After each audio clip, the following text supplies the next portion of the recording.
মহতরম খতিব, অত্র মসজিদের সম্মানীয় সভাপতি, সেক্রেটারি সহ মসজিদ কমিটির সকল সম্মানিত সদস্য, ওলামায়ে কেরাম, এই এলাকার সম্মানিত জন মুরব্বী যারা রয়েছেন, ইয়াং যারা রয়েছেন, সকলকে সালাম জানাচ্ছি। আমি আসলে আপনাদের যে দন্যদশা মসজিদের এই মুহূর্তে, সেটি দেখবার জন্য আমার ভাই তৌহিদ মদিনা থেকে, যার সাথে আমার বারংবার যোগাযোগ, সে গত কয়েক মাস যাবৎ আমাকে অনুরোধ করছিল যে আপনাদের মসজিদটি ভেঙে ফেলা হয়েছে এবং এখানে অনেকগুলো অর্থের সংকট রয়েছে, মসজিদটি করতে হবে। বাস্তব চিত্রটা দেখে যাওয়ার জন্য মূলত আজকে আসা, আমাকে নিমন্ত্রণ জানানোর জন্য আমি শুকরিয়া জানাচ্ছি এবং আপনাদের সালাম জানাচ্ছি। আমাদের মহতরম খতিব যে ওয়াজ আপনাদের সামনে আজকে উপস্থাপন করেছেন, সেটি আসলে আমাদের জীবনের দিক নির্দেশনা। আমি সেখান থেকে দুই একটি কথা বলে শেষ করবো, আপনাদের সবাই নেব না। এখানে লেগেছে পশ্চিম বায়ানি কালামিয়া জামে মসজিদ, সঠিক তো? নামটা সঠিক। আপনি দেখেন কালামিয়া সাহেবকে কিন্তু আমি কখনো দেখি, এবং ওনাকে আমি চিনি না, আমি জানি না উনি জীবিত আছেন কিনা। জীবিত আছেন? জীবিত নাই তিনি, কিন্তু ওনার নামটা এখানে অক্ষরে লেখা আছে। কেন কেন কেউ বলতে পারবেন?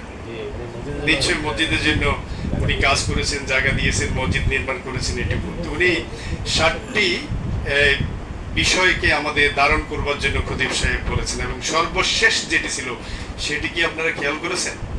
সেটি বলছে যে আল্লাহর ভয়ে আমরা সারাক্ষণ চোখ থেকে আমাদের পানি যাবে, কষ্ট পাবো। সঠিক তো ছিল? এটাই বলছে। এখন দেখেন, আমরা পৃথিবীর সবাইকে ভয় পাই, যাকে ভয় পাওয়ার দরকার সেটাকে আমরা কিন্তু ভয় পাই না। একটাকে ভয় পাইলেই চলে, আর কাউকে ভয় পাওয়ার দরকার নেই। 7 নম্বর যেটি ছিল সেটি আমি খুব লক্ষ্য করছিলাম যে উনি কি পণ্ডিত, ইসলামিয়া স্কলার, এবং কি সুন্দরভাবে আপনাদের লেসন দিচ্ছিলেন। একজন শিক্ষক যেমন ছাত্রদের লেসন দেন। আজকে থেকে যদি এখান থেকে বের হওয়ার সময় আমরা সিদ্ধান্ত নিই যে আমরা শুধু কাকে ভয় করবো, বাস ফিনিশ, আর কিছু লাগবে, এই সমাজ পরিবর্তন হয়ে যাবে। আমি প্রফেসর ইউনূস স্যারের সাথে দীর্ঘদিন কাজ করি এবং সরকারের অনেকগুলো দায়িত্বের সাথে রয়েছি। ইতিমধ্যে আপনারা অনেকেই হয়তো জানেন যে মিরসরাইতে অসংখ্য রাস্তাঘাট হয়ে গেছে। 13 নম্বরও বেশ কয়েকটি রাস্তাঘাট ইতিমধ্যে প্রসেসিং এ রয়েছে। অল্প সময়ের মধ্যে এখানে অনেকগুলো কাজ হবে। আমি এসেছি আপনাদের এখানকার রাস্তাঘাটের পরিস্থিতি কি, ধর্মীয় প্রতিষ্ঠানগুলোর অবস্থা কি, সেটি শুধু মসজিদ নয়, আমাদের অন্যান্য ধর্মের যে সমস্ত মানুষগুলো রয়েছে তাদের জন্য। আমি দেখেছি যে আপনাদের এই মসজিদ ভেঙে ফেলা হয়েছে।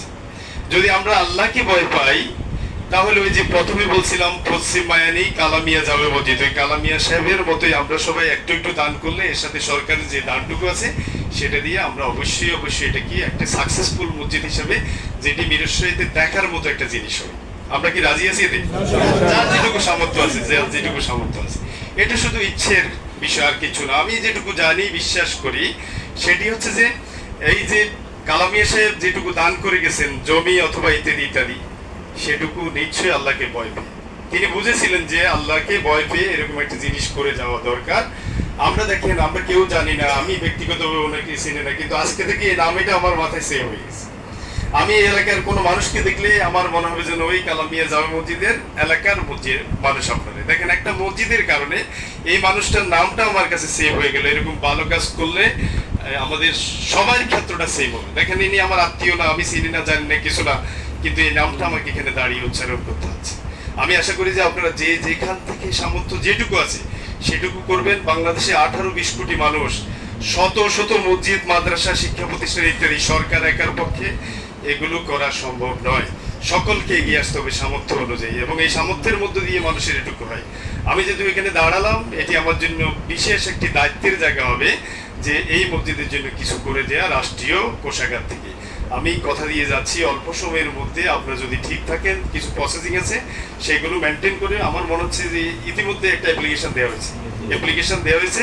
এটি আমি চেষ্টা করেছিলাম জুনের বাজেটের আগে, সেখানে সম্ভব হচ্ছিল না, কারণ বাজেট ছিল না, লিস্ট আগে হয়ে গেছে। অ্যাপ্লিকেশনটা আগে হলেও এটি আসলে উজ্জীবিত হয়নি।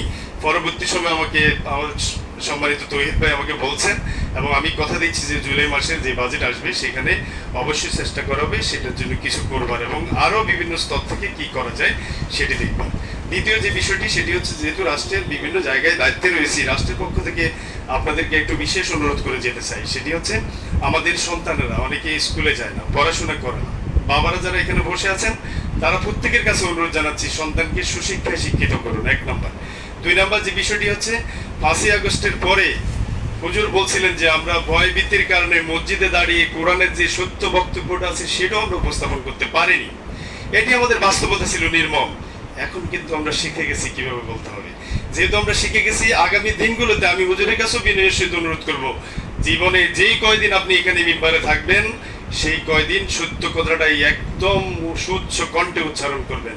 বাধা যদি দেয় সেটারও প্রতিহত করবার সুযোগ রয়েছে, নিশ্চয় আপনারা পারবেন। আমি যেই কথাটি সর্বশেষ রাষ্ট্রের পক্ষ থেকে বলতে আসছি সেটি হচ্ছে, আমরা অনেকে ব্যক্তিগত ক্লেশগুলোকে রাজনৈতিক ক্লেশে পরিণত করে সমাজে অনেক ধরনের বিশৃঙ্খলা সৃষ্টি করবার চেষ্টা করে যাচ্ছি। রাষ্ট্রের পক্ষ থেকে আপনাদেরকে আমি অনুরোধ করতে চাই, সেটি হচ্ছে আমরা যেন এই জাতীয় ঘটনা ঘটিয়ে সমাজে যেন বিশৃঙ্খলা তৈরি না করি।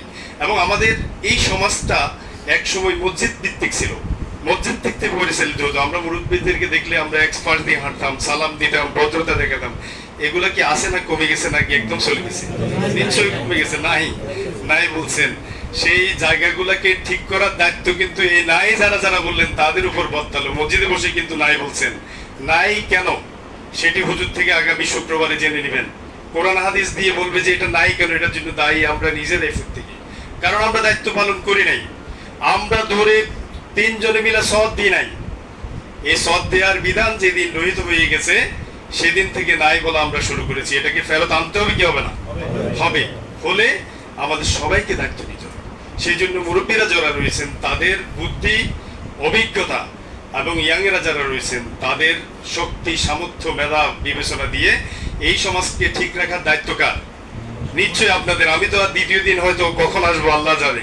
টাকা এখানে চলে আসার পরে আমি আর আসবো না, আমার দায়িত্ব ওই দিনই শেষ, এদিকে আমি আর তাকাবো না। সেই জন্য বলছি যে আমি এই সমাজ ব্যবস্থাটাকে সুন্দর করবার জন্য, সুন্দরভাবে সবাই চলবার জন্য আমাদের প্রত্যেকের দায়িত্ব নিতে হবে। আগামী যে নির্বাচন হবে সেই নির্বাচনও আমাদের অনেকগুলো দায়িত্ব রয়েছে। আমি পরিশেষে আপনাদের সবাইকে অনেক বেশি কৃতজ্ঞতা, সালাম, এবং সর্বশেষ আমার নিজের জন্য, আমার দেশের জন্য, এখানে যারা বসে আছেন প্রত্যেকের জন্য, বিশেষত এই মসজিদে যারা নামাজ পড়েন, যারা মসজিদে জায়গা দিলেন, মসজিদটি করলেন, আল্লাহ সবাইকে হেফাজত করুক। যারা চলে গেছেন তাদের প্রত্যেকের আল্লাহ জান্নাতের সর্বোচ্চ মাকাম দান করুক।